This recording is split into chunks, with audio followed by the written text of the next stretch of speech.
Assalamualaikum warahmatullahi wabarakatuh. Kami dari kelompok 4 ingin mempresentasikan hasil kerja kami yang berjudul Fase Gerak, Gas, dan Pelarut.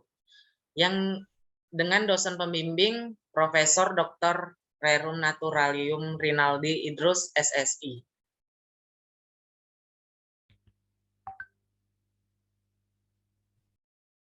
Anggota kami ada 4 orang, yaitu Sidratun Ulfasari, Fazjir Jahwari, Fitri Misyani, dan Wilda Kairani.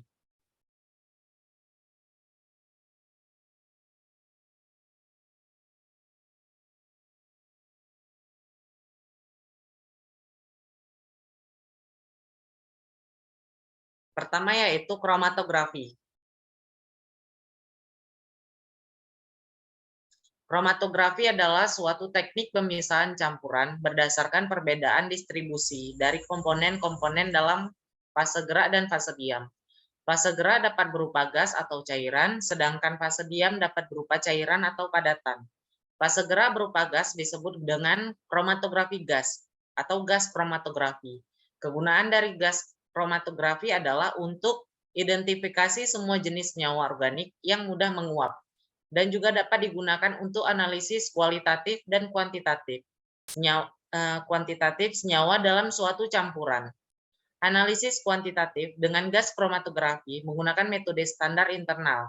Metode ini digunakan karena terdapat ketidakpastian yang disebabkan injeksi sampel dan kecepatan aliran. Metode ini seringkali digunakan untuk sampel yang tidak sesuai atau tidak mungkin diinjeksi langsung pada gas kromatografi. Teknik kromatografi merupakan teknik pemisahan suatu campuran yang berdasarkan kepada kesetimbangan fase, yaitu fase diam dan fase gerak. Fase diam merupakan lapisan cairan pelarut atau pengembang yang terabsorpsi pada permukaan kertas, sedangkan fase gerak merupakan bagian pelarut atau pengembang atau eluen dan yang berfungsi menggerakkan komponen. Pengelompokan kromatografi yaitu berdasarkan macam fase gerak.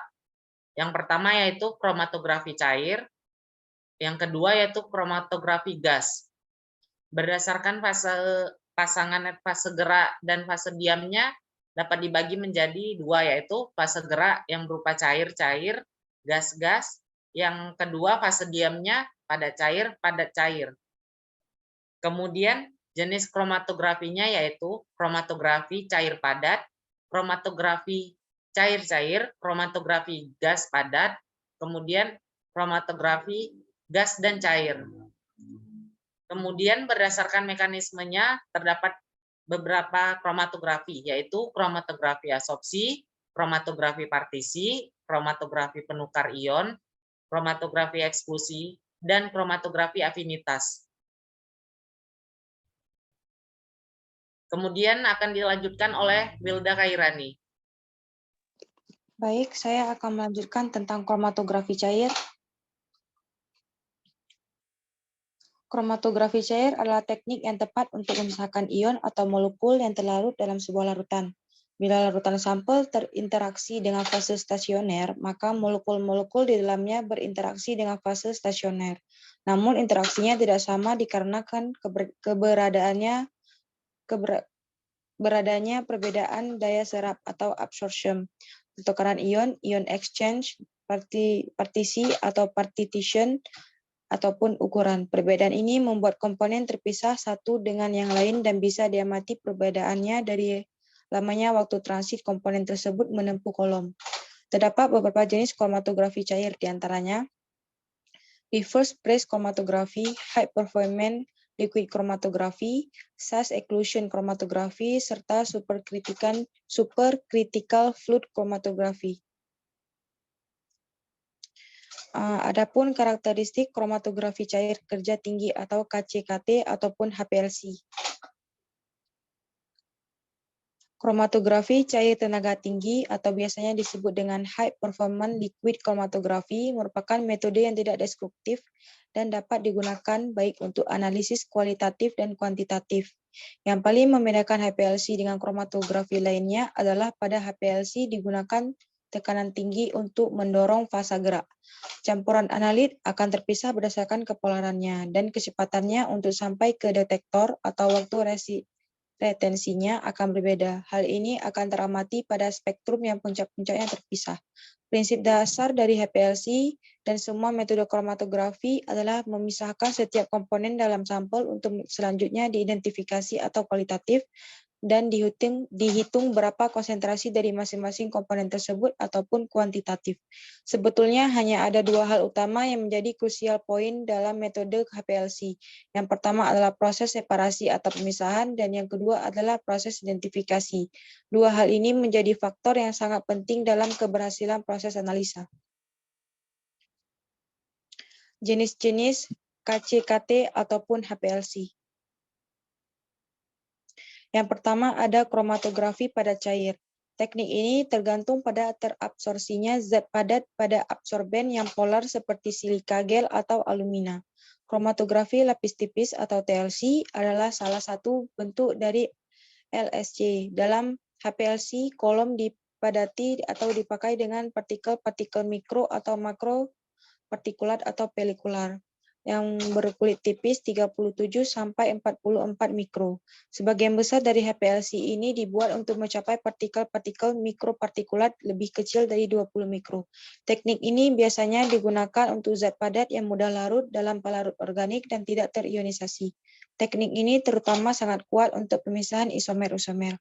Untuk selanjutnya akan disambungkan oleh teman saya Sidratul Basari. Jenis kromatografi yang kedua itu adalah kromatografi partisi.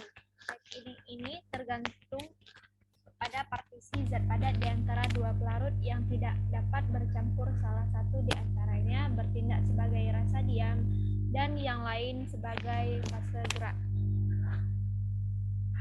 Pada keadaan awal dari kromatografi cair, fasa diamnya dibuat dengan cara yang sama seperti pendukung pada kromatografi gas.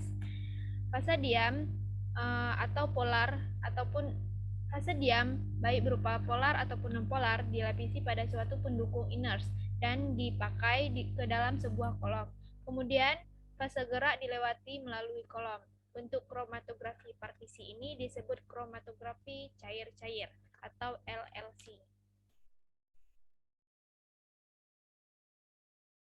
Kemudian jenis yang ketiga ada kromatografi penukar ion. Teknik ini tergantung pada penukar absorpsi atau ion-ion di antara fase gerak dan tempat-tempat berion dari penggerak. Kebanyakan mesin-mesin berasal dari kopolimer difilnin benzen stiren, di mana gugus-gugus fungsinya telah ditambah. Asam sulfanat dan amin quaterner merupakan jenis resin pilihan paling baik untuk digunakan keduanya. Fase terikat dan resin telah digunakan. Teknik ini digunakan secara luas dalam life science dan dikenal untuk pemisahan asam-asam amino. Teknik ini dapat dipakai untuk keduanya, kation dan anion. Selanjutnya ada bagian HPLC. Di sini dapat kita lihat ada yang dinamakan dengan solvent, ada pump, injektor, kolom, detektor, wadah. Solvent itu merupakan wadah fase gerak. Wadah ini baiknya mempunyai volume 2 liter dan mempunyai sifat iners. Kemudian ada yang dinamakan dengan pompa. Pompa seperti halnya wadahnya. Pompa juga harus bersifat iners, biasanya terbuat dari bahan gelas, baja tahan karat, teflon, dan batu nilam, dan harus mampu memberikan tekanan sampai dengan 50 psi, serta mengalirkan fase gerak dengan cepat alir 3 mili per menit. Kemudian ada detektor HPLC. Detektor ini berfungsi untuk mendeteksi hasil analisa. Detektor ini juga bermacam-macam jenisnya sesuai dengan zat yang akan kita analisa. Kemudian ada kolom HPLC. Kolom HPLC ini merupakan bagian di dalam sistem HPLC di mana terjadi pemisahan senyawa yang dianalisa. Kolom tersebut saat ini tersedia dalam berbagai macam ukuran serta bahan-bahan pendukungnya. Hal inilah yang menjadikan tantangan terbesar oleh Departemen Riset untuk memilih suatu kolom, dari segi waktu analisa yang tentunya berhubungan dengan terdeteksinya peak oleh detektor karena waktu analisa yang lama. Tentu juga mengakibatkan cross-phase fase geraknya yang lebih banyak, serta bagaimana kolom tersebut mampu memisahkan senyawa yang dianalisa. Selanjutnya akan dilanjutkan oleh kawan kita yaitu Fitri Nishani. Baik, selanjutnya saya akan menjelaskan mengenai kromatografi gas.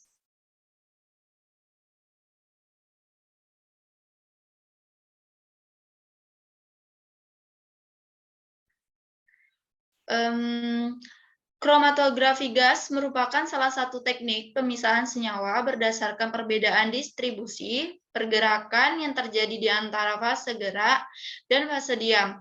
Untuk pemisahan senyawa yang berada pada larutan, senyawa gas yang terlarut dalam fase gerak akan melewati kolom partisi yang merupakan fase diam.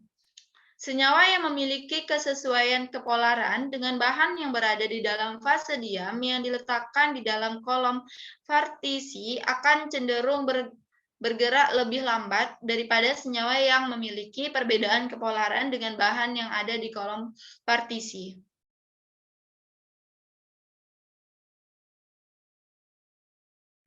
Kemudian, ini merupakan dari bagian-bagian gas kromatografi, yang dimana di sini ada carrier gas, flow counter, kemudian ada sampel injektor, kolom, dan detektor.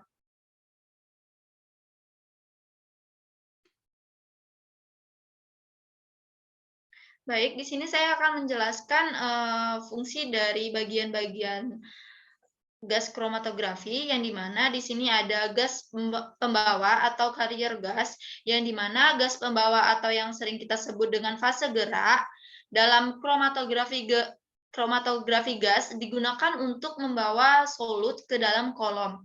Kemudian gas-gas yang sering dipakai adalah helium, argon, nitrogen, karbon dioksida, dan hidrogen. Gas helium dan argon sangat baik, tidak mudah terbakar, tetapi sangat mahal. Kemudian ada H2, mudah terbakar, sehingga harus berhati-hati dalam pemakaiannya. Kadang-kadang digunakan juga dengan CO2. Kemudian yang kedua ada tempat injeksi sampel atau injektor port, yang berfungsi dari tempat injeksi adalah untuk mengantarkan sampel ke dalam aliran gas pembawa. Kemudian penginjekan sampel dapat dilakukan secara manual atau secara otomatis yang dapat menyesuaikan jumlah sampel. Yang ketiga adalah tempat kolom. Kolom sendiri ini merupakan tempat terjadinya proses pemisahan karena di dalamnya terdapat fase diam. Oleh karena itu, kolom merupakan komponen serta sentral pada gas kromatografi. Ada 3 jenis kolom pada gas kromatografi, yaitu kolom kemas atau packing kolom, dan kolom capillary atau capillary kolom, dan kolom preparatif atau preparatif kolom.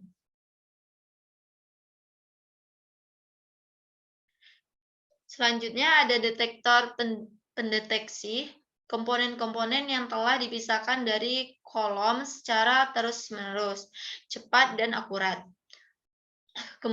Kemudian detektor pendeteksi ini merupakan salah satu gawai yang menunjukkan dan mengukur banyaknya komponen yang terpisah dalam gas pembawa. Suhu detektor harus panas agar cuplikan tak mengembun. Kemudian pelebaran puncak dan puncak komponen merupakan ciri bunan.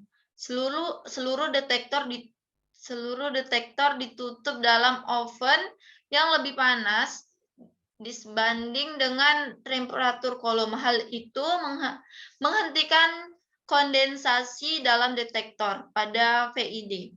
Recorder alat fungsinya alat untuk mencetak hasil percobaan pada sebuah kertas yang hasilnya disebut dengan kromatogram atau kumpulan puncak grafik. Kemudian ada aplikasi kromatografi gas yang biasanya digunakan dalam menganalisis destisida atau pestisida dalam air, tanah, maupun tanaman. Analisis kadar etanol dan metanol dalam biotanol.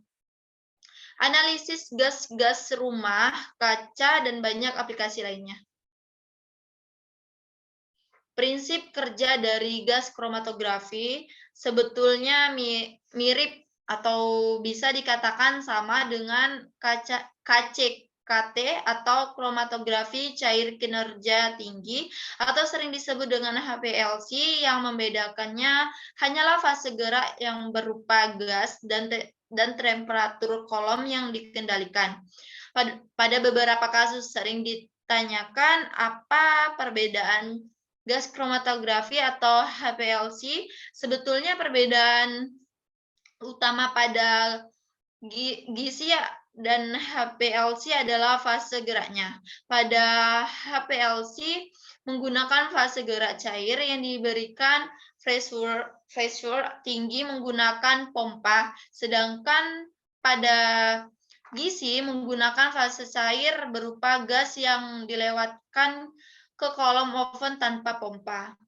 Sekian dari presentasi kelompok 4. Lebih dan kurang kami mohon maaf. Saya akhiri. Assalamualaikum warahmatullahi wabarakatuh.